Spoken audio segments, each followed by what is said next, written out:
So the controversial deal on Iran's nukes set to take effect 1 week from today. But critics are saying that the White House gave up too much in this deal, and now the Senate is pushing for even more sanctions against Iran. The White House is pushing back on that, saying, quote, imposing additional sanctions now will only risk derailing our efforts to resolve this issue peacefully. And I will veto any legislation enacting new sanctions during the negotiation. Those strong words from President Obama on this. Wyoming Republican Senator John Barrasso is a co-sponsor of this bill, and he joins me now. Senator, welcome. Good to have you here. The president's in a tough spot on this. I mean, he went out there, John Kerry went out there and negotiated what they thought was a really groundbreaking deal with Iran that they feel will move forward in the dialogue and eventually force Iran to basically disassemble any nuclear efforts that they have.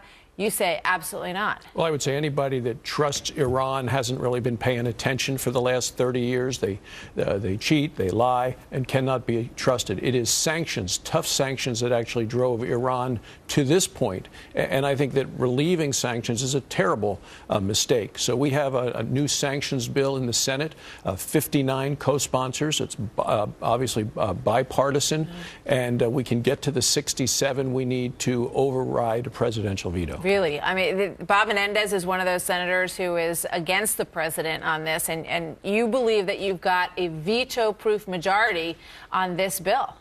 We will get there. Martha, just over the years with President Obama, he has opposed every sanction bill that we have brought from the Senate. He argues, he lobbies against it. One even passed 100-0, and then he goes kicking and screaming to put the sanctions in place.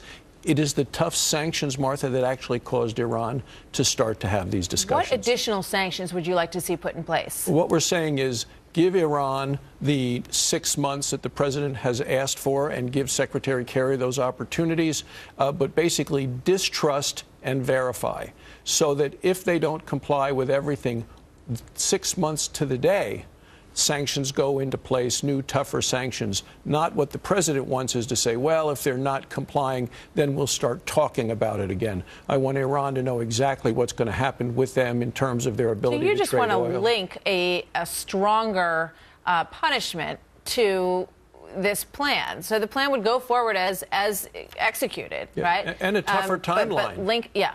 Because the president made his announcement in November that things were starting. Now we see, no, the 6 months isn't going to start until January 20th. Iran, they're masters at delay and deception, and I think we need to just do Obviously, more. the White House is going to want nothing to do with this. You say that, you think you can get to a number that would force the president not to have a veto here.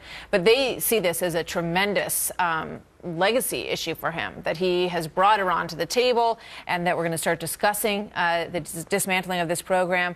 John Kerry, really laid his heart and soul into this as well. How's that going to work out? I visited with Secretary Kerry about that in Israel a week ago. I think he knows that Iran can't be trusted. I think the president said it's just a 50-50 chance of working out.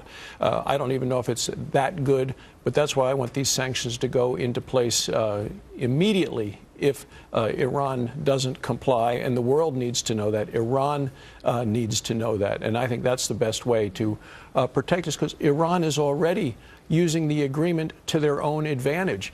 They are continuing to do research and development on centrifuges, a new generation which can spin faster. So they've shown no signs of halting their progress. You were just in Israel, and you spoke with Benjamin Netanyahu.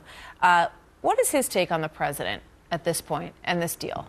It seems that the relationship between Israel and the American president is more rocky than any time over the past 35 years. Obviously, people around the world are worried about a nuclear-armed Iran, and it just seems that the president is less committed to be real clear on his concerns. I just think that the president's too willing to try to give away things that he shouldn't.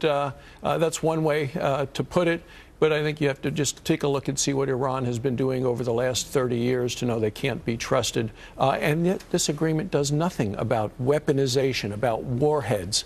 And I think it allows Iran to get away with much too much. And I think it gives up much too much with the sanctions that are in place that drove them to the table in the first place.